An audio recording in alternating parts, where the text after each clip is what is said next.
घरात असताना मुलांना एंगेज कसं ठेवायचं, त्यांना घरात रमवण्यासाठी काय करायचं हे आपण आज पाहणार आहोत। नमस्कार, मी मीनाक्षी गुरु, आपल्या या नवीन YouTube चॅनल मध्ये आपल्या सगळ्यांचं खूप खूप स्वागत। जर तुम्ही चॅनल आपला सबस्क्राइब केला नसेल अजूनपर्यंत तर तो नक्की सबस्क्राइब करा, सबस्क्रिप्शनचं बटन दाबा। चला तर मग आपण पाहूयात काय ऍक्टिव्हिटीज मुलांना घरात करता येतील। सगळ्यात पहिली ऍक्टिव्हिटी आहे ती art and craft. Art form मग तो कोणताही असो मुलांना नेहमीच आकर्षित करतो। त्यामुळे तुम्ही मुलांना घरामध्ये डान्स, म्युझिक, सिंगिंग अशा वेगवेगळ्या जे आर्ट फॉर्म आहेत त्याच्यासाठीची जे उपलब्ध आहे त्या संधी उपलब्ध करून द्या। आणि दुसरं सगळ्यात महत्त्वाचं म्हणजे मुलांना रंगकाम हे प्रचंड आवडतं। त्यामुळे मुलांना रंगकामासाठी जे साहित्य लागतं, मग ते कॅनव्हास असेल किंवा साधा कागद असेल, वेगवेगळे रंग असतील, ब्रश असतील, हे तुम्ही मुलांना उपलब्ध करून द्या। अगदी घरात उपलब्ध असणाऱ्या वेगवेगळ्या कागद किंवा कापड असेल किंवा टाकाऊ ज्या वस्तू असतील तर त्याही तुम्ही मुलांना देऊ शकता आणि त्याच्यातून ते वेगवेगळे क्राफ्ट बनवू शकता। याचबरोबर ओरिगामी आहे, फिलिंग आर्ट आहे, ह्याचे साहित्य जर तुम्ही त्यांना उपलब्ध करून दिलं तर ते त्यांच्या पद्धतीने काही व्हिडिओज पाहून ते सुद्धा खूप छान क्राफ्ट ते बनवू शकतील आणि त्याच्यात त्यांचं मन रमून जाईल। दुसरा मुद्दा आहे घरातील कामांमध्ये मुलांना सहभागी करून घ्या। हो, खरं तर आपण नेहमी बघतो की लहान मुलं घरामध्ये, स्वयंपाकघरामध्ये विशिष्ट आपण काम करत असताना आधेमध्ये येतात आणि आपण तेव्हा त्यांना नको नको नको करू असं म्हणत असतो। तर हीच ती संधी आहे, तुम्ही मुलांना घरातल्या कामामध्ये सहभागी करून घ्या। तुम्ही त्यांना स्वयंपाकात त्यांची मदत घेऊ शकता, म्हणजे भाजी निवडायला अगदी, किंवा तुम्ही त्यांना थोडंफार भांडी पुसायला लावा किंवा डिश साफ करून ठेवायला सांगा, किंवा तुमचा हॉल, डायनिंग टेबल ह्याची सजावट करायला त्यांना सांगा। घरातले पडदे, आकर्षक पडदे लावायला वगैरे अशी छोटी छोटी कामं तुम्ही मुलांना अगदीच सांगू शकता। आणि सगळ्यात महत्त्वाचं म्हणजे ह्याच्यामध्ये तुम्हाला काय करता येईल की मुलांना खरं तर शेफ व्हायला खूप आवडतं, तर ही संधी तुम्ही त्यांना या काळामध्ये देऊ शकता। म्हणजे मुलांच्या वयानुसार तुम्ही त्यांना शेफ बनवायची संधी देऊ शकता। म्हणजे अगदी वेगवेगळ्या प्रकारच्या सॅलेड्स, भेळ, भजी, सँडविच हे तुम्ही त्या मुलांना करायला सांगू शकता। किंवा मुलांना खूप जास्त आवडतं ते आईस्क्रीम, तर या काळामध्ये तुम्ही त्यांना ह्या ज्या इझी रेसिपी आहेत त्यांच्या वयानुसार ज्या त्यांना शक्य होतील, सुरक्षितपणे करता येतील अशा रेसिपीज त्यांना करायला सांगून किंवा त्यांना शिकवून त्यांना त्याच्यामध्ये रमवू शकता। तिसरा मुद्दा आहे तर मुलांना, सगळ्यात महत्त्वाचा आहे हा मुद्दा, मुलांना नेचर फ्रेंडली बनवा, नेचर लवर बनवा। हो, तुम्ही ह्या काळामध्ये तुम्ही मुलांना घरात बसून नेचर लवर बनवू शकता। ते कसं काय? तर अगदी सोपं आहे। तुमच्या घरामध्ये बाल्कनी असेल किंवा घरातली खिडकी असेल तर त्या खिडकीच्या बाहेरून जे निसर्गाचं दृश्य आपल्याला दिसतं की झाडं असतील, पक्षी असतील, वेगवेगळी फुलं असतील, त्याचं निरीक्षण करायला त्यांना लावा। बर्ड वॉचिंग करायला सांगा। वेगवेगळे पक्षी आपल्या आजूबाजूला येतात, ते नेमके कोणते आहेत, ते कसे ओळखायचे, त्यांचं जीवनमान काय आहे हे तुम्ही त्यांना अगदी खूप समजावून सांगू शकता किंवा त्यांना स्वतःला शोधायला लावू शकता आणि त्यांना हे सगळं निरीक्षण करायला लावू शकता। याच्यामध्ये पक्ष्यांना खायला घालणं, बर्ड वॉचिंग सोबतच बर्ड फीडिंग तुम्ही त्यांना करायला लावू शकता। याच्यामुळे ते घरामध्ये बसून सुद्धा खूप छानपणे निसर्गाचा आनंद घेऊ शकतात। अजून काय करता येईल, मुलांना फोटोग्राफ्स, व्हिडिओ करायला खूप आवडतं। तुम्ही हेच निसर्गाचे व्हिडिओज, बदलतं हवामान असेल, वेदर म्हणजे जसं ढग काळवंडलेले आहेत, पाऊस येतोय कधीतरी, किंवा वेगवेगळे पक्षी येतात, वेगवेगळी फुलं, अरंगीबेरंगी फुलं, किंवा झाडांचे फोटोज, त्याचे व्हिडिओज, पक्ष्यांच्या आवाजांचे व्हिडिओज, ऑडिओज हे त्यांना तुम्ही करायला सांगू शकता। ह्याच्यातून नेमकं होईल काय, तर त्यांना निसर्गाची अर्थातच आवड लागेल आणि त्यांचा जे फोटोग्राफी असेल किंवा ऑडिओ ऐकणं असेल किंवा ते रेकॉर्डिंग करणं असेल, हे ते स्किल ते स्वतः शिकू शकतील। आणि हे करतच असताना त्यांना पक्ष्यांच्या हालचालींवरती लक्ष ठेवायला सांगा, हे त्यांना खूप छान करता येईल। दुसरं ह्याच्यात काय करता येईल आपल्याला, आपल्या घरात जी बाल्कनी आहे त्याच्यामध्ये गार्डन मस्तपैकी डेव्हलप करता येईल मुलांच्या सहभागातून। तुम्ही मुलांना बिया आणून द्या किंवा छोटी छोटी रोपं आणून द्या आणि त्याचं प्लांटेशन तुम्ही ह्या मुलांना करायला सांगू शकता। झाडांना पाणी देणं किंवा झाडांची निगा राखणं, त्यांच्या वाढीवरती पूर्ण लक्ष देणं, याची जबाबदारी तुम्ही मुलांवरती सोपवूनच टाका। याच्यातनं होणार काय की आपल्या मुलांना निसर्गाची आपोआपच आवड लागणार आहे। आता याच्यातला चौथा जी टीप आहे ती आहे मुलांना वाचन, लेखन, ऐकणं ह्याची आवड लावायची आहे आपल्याला। ह्याच्यासाठी काय करायचं, मुलांना, तुम्हाला माहितीच आहे की मुलांना गोष्टी ऐकायला भयंकर आवडतं, तर तुम्ही ह्या मुलांना गोष्टी ऐकवा। तुम्हाला स्वतःला शक्य नसेल तर तुम्ही काही ऍप्स आहेत, वेबसाईट आहेत, ते उपलब्ध करून द्या आणि तिथे गोष्टी ऐकायला सांगा। मी तर तुम्हाला एक सजेस्ट करेल, तुम्हाला जेव्हा वेळ आहे तेव्हा तुम्ही स्वतःच्या आवाजातल्या गोष्टी रेकॉर्ड करा आणि त्यानंतर मुलांना ऐकायला सांगा।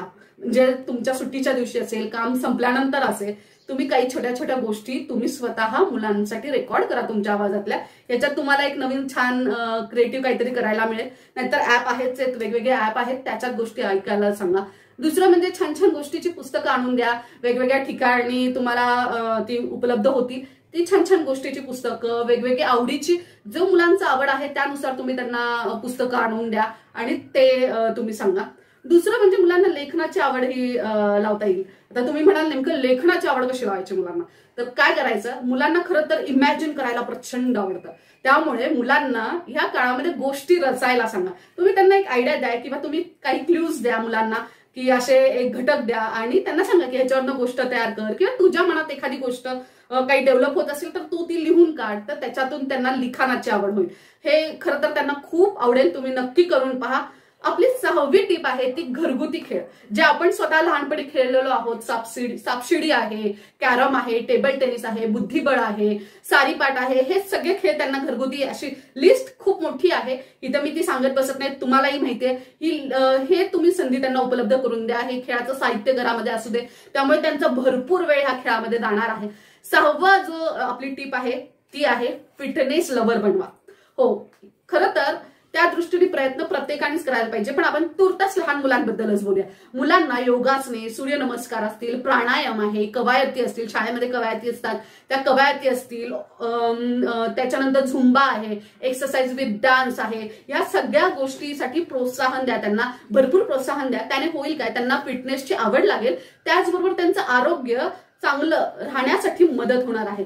7वा मुद्दा आहे त्यांना विज्ञानाशी जोडा। हो, विज्ञानाशी जोडा हे खूप छान भन्नाट कल्पना आहे, खरं तर तुम्ही नक्की ट्राय करून पहा। आपल्या जवळच्या, घराच्या जवळच्या किंवा शहराच्या जवळच्या, शहरातील काही वैज्ञानिक संशोधन करणाऱ्या किंवा काही विज्ञानाशी संबंधित काही संस्था आहेत का, त्यांची माहिती तुम्ही स्वतः द्या किंवा मुलांना ती स्वतः इंटरनेटच्या साह्याने शोधायला सांगा। कारण का आज मुलं नाही म्हटलं तरी बराचसा वेळ स्क्रीन टाइम मध्ये घालतात। स्क्रीन टाइम मध्ये क्वालिटी स्क्रीन टाइम हा खूप महत्वाचा मुद्दा आहे, तो ह्या इथे जाईल। ह्याला काही फार वेळ नाही लागणार, एक 10 मिनिटाचा तुम्ही ऍक्सेस त्यांना द्या आणि ह्या गोष्टी शोधायला सांगा। आणि सगळ्यात महत्वाचं मी आता तुम्हाला जे सांगणार आहे ते भन्नाट, माझा अत्यंत विश्वास आहे की मुलांना हे नक्की आवडणार आहे। नासाचं लाईव्ह स्ट्रीम आहे किंवा आपलं भारतीय अवकाश संशोधन संस्था इस्रोचं जे आहे लाईव्ह स्ट्रीम आहे, त्यांच्या वेबसाईट आहे, त्याच्यावरती प्रचंड फोटोग्राफ्स आहेत, व्हिडिओज आहेत, त्याच्या खाली, फोटोच्या खाली त्याची सगळी माहिती येते। ते सगळं तुम्ही त्या मुलांना स्वतःला पाहायला सांगा, त्यांना ते इतकं आवडत राहील की ते सलग ते पाहायला लागतील। आणि हे तुम्ही नक्की, खरं तर हे खूप छान वर्क करतं, त्यामुळे तुम्ही हे नक्की वर्क करून पहा, खूप छान उपयोग होणार आहे। 8वा मुद्दा आहे तो ही सगळ्यात महत्वाचा आहे, ह्याच्या पुढे आपण पाहणार आहोत जे 3 मुद्दे आहेत ते अत्यंत महत्वाचे आहेत, त्यामुळे व्हिडिओ शेवटपर्यंत पहा। 8वा मुद्दा आहे त्यांचा जो कनेक्ट आहे त्यांच्या मित्रांशी, तो कनेक्ट पुन्हा होऊ द्यात आणि खरंच होऊ द्यात। कारण का ह्या मधल्या काळामध्ये मुलांचा प्रत्यक्ष संवाद होत नाहीये, त्यामुळे हा संवाद होण्याला भर द्या। हा संवाद प्रत्यक्ष होणार नाही आपल्यालाही माहितीये, त्यामुळे काय करता येईल, त्यांना फोनवरती बोलायला सांगा, व्हिडिओ कॉलवरती बोलायला सांगा, पण बोलायला सांगा किंवा ग्रुपनी बोलायला सांगा एकत्रित, काही हरकत नाही, ग्रुपनी बोलू देत, ते वेगवेगळ्या विषयांवरती चर्चा करतील, एकमेकांना काही त्यांच्या ज्या कल्पना आहेत त्या सांगतील, ते मुलं काय दररोज करतात हे शेड्यूल एकमेकांशी चर्चा करतील आणि त्यातून खूप छान ग्रुप ऍक्टिव्हिटीज पण खूप येऊ शकतात। हा, पण हे करताना ह्या गप्पा दुसरीकडे गैरमार्गाने भरकटत नाही ना, ह्याच्यावरती तुमचं लक्ष असू द्या। आणि आता ह्याच्या पुढची जी टीप असणार आहे ती अत्यंत महत्वाची असणार आहे। जी 9वी टीप आपण देतो आहोत ती आहे की तुम्ही तुमची मुलांची जी मॉर्निंग आहे ती तुमच्या सहवासात गुड होऊ द्या। हो, जी तुमची मुलांची जी सकाळ आहे ती तुमच्या सहवासात होऊ द्या। हे नक्की करून पहा। आपण दिवसभरात नेहमी गडबडीत असतो, अगदीच मान्य आहे, आपल्याला पूर्ण दिवस मुलांना देता येत नाही, हे अगदीच मान्य आहे, पण तुम्ही सकाळ, दिवसाची जी सकाळ आहे, दिवसाची जी सुरुवात आहे ती मुलांबरोबर करून पहा। काही तास, काही मिनिटं मुलांबरोबर घालवा।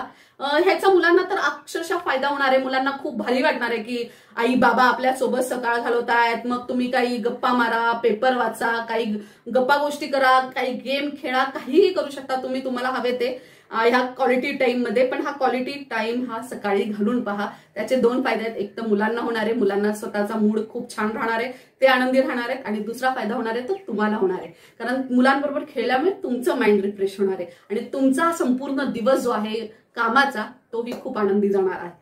आपण सगळ्यात शेवटचा मुद्दा बघणार आहोत 10वा। आपण 10वी टिप पाहणार आहोत ती तुमच्या क्रिएटिव्हिटीला चॅलेंज करणारी आहे आणि अर्थातच तुम्हाला रिफ्रेश करणारी आहे।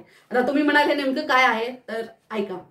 तुम्हाला आपल्या मुलांच्या वयात त्यांचे जे स्किल्स आणि वय हे गृहीत धरून तुम्हाला काही ऍक्टिव्हिटीज प्लॅन करायच्या आहेत। होय, घरातल्या घरात या ऍक्टिव्हिटीज प्लॅन करायच्या आहेत। घरातल्या घरात तुम्ही ट्रेजर हंट असेल, माइंड गेम्स असतील, पझल्स असतील, हे तुम्हाला तयार करायचे। याने काय होणार आहे की तुम्ही स्वतः गेम प्लॅन करणार आहात, त्यामुळे हे नक्कीच वेगळे असणार आहे, कारण का आपल्या प्रत्येकाचं डोकं हे वेगळं वेगळं आहे, त्यामुळे हे कुठेही रिपीटेड होणार नाहीये। तुमचं जसं असेल ते तसंच तुमच्या शेजारच्यांचं असेल असं नसणार आहे। तुम्हाला तुमचे स्वतःचे गेम प्लॅन करायचे, हे करून पहा, हे खरंच खूप छान वर्क करणार आहे। तुम्ही तुमच्या क्रिएटिव्हिटीला इथे स्कोप देऊ शकाल। तुम्ही हे खरं तर ह्याला तुमच्या फावल्या वेळात किंवा तुम्हाला कामातून जरा काही मिनिटाचा ब्रेक हवाय, तर या मिनिटाच्या ब्रेकमध्ये तुम्ही हे नक्की करू शकाल। तर हे ट्रेजर हंट आहे, पझल्स गेम आहे, हे तुम्ही ह्या काळामध्ये प्लॅन करा। काही एक 10-12 गेम प्लॅन करून ठेवा। तुमचे 15-20 दिवस पुढचे मुलांना हे गेम्स तुम्ही द्या करायला, टप्प्याटप्प्याने द्या आणि मुलं खूप एन्जॉय करतील आणि तुम्हालाही मुलांचे जे स्किल्स आहेत ते त्याच्यामध्ये किती छान पद्धतीने वापरतायत हे तुम्हाला याच्यातून कळणार आहे। त्यामुळे हे तुम्हाला चॅलेंज असणारा ही टिप आहे, नक्की तुम्ही ट्राय करा। चला तर मग लागा कामाला। तुम्हाला हा व्हिडिओ आवडला असेल तर नक्की शेअर करा, लाईक करा आणि सबस्क्राईब करायला विसरू नका। आपलं चॅनलचं सबस्क्रिप्शन हे फुकट आहे, त्यामुळे सबस्क्राईब करायला विसरू नका। नोटिफिकेशन ऑन करा, नोटिफिकेशनची जी घंटा आहे ती ऑन करा, म्हणजे तुमचं मी जेव्हा नवीन व्हिडिओ अपलोड करेल चॅनलवरती तर तुम्हाला नोटिफिकेशनमुळे तो कळेल। नवीन व्हिडिओसह लवकरच आपण भेटूयात। तोपर्यंत आनंदी राहा, मजेत राहा, हसत राहा।